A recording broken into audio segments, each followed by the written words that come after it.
선관위에 대한 국민적 신뢰를 깡그리 무너지게 만들어버린 이 노태학 위원장에 대해서는 도대체 어떤 책임을 물어야 좋단 말입니까? 이미 국민의 신뢰를 완전히 잃어버린 선관위가 독립적 헌법기관으로 제 역할을 수행해 나가기 위해서는 모든 걸 다 바꾼다는 무거운 책임감으로 쇄신, 혁신, 개혁에 나서야만 합니다.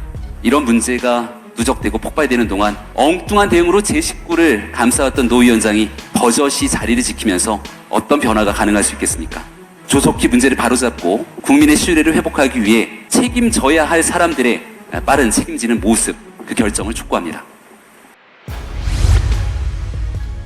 채용 비리 논란으로 국민의 지탄의 대상이 된 선관위에 대한 얘기입니다. 여론의 등 떠밀리듯 실시한 2주간의 특별 감사 결과를 어제 선관위가 내놓았는데요. 아빠 찬스는 말할 것도 없고 인사 담당자에게 전화를 걸어 채용에 개입하는 등 채용 비리 천태만상이 고스란히 드러났습니다. 이 문제가 불거졌던 지난달 초 선관위는 국민께 뭐라고 해명했는지 기억이나 하고 있습니까?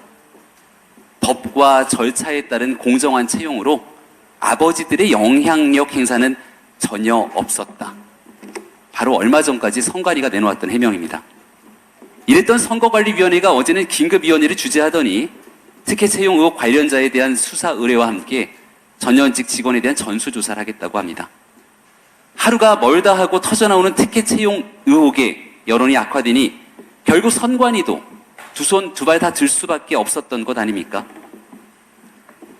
선관위는 이미 지난해 봄 김세환 전 사무총장이 자녀 특혜 채용 문제로 자진 사퇴하면서 스스로 문제를 바로잡을 수 있는 기회가 여러 번 있었습니다.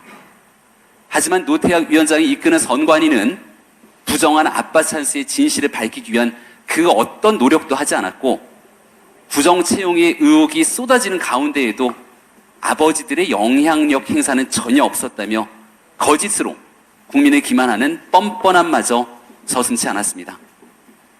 자녀 부정 채용 문제는 수사를 통해 진실을 밝힌 뒤 상응하는 법적 처벌을 받으면 될 것입니다.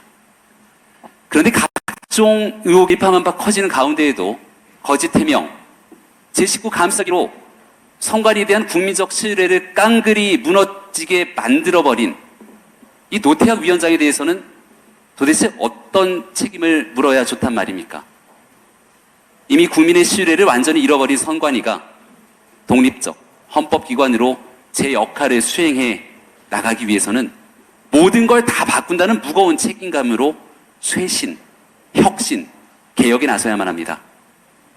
이런 문제가 누적되고 폭발되는 동안 엉뚱한 대응으로 제 식구를 감싸왔던 노 위원장이 버젓이 자리를 지키면서 어떤 변화가 가능할 수 있겠습니까?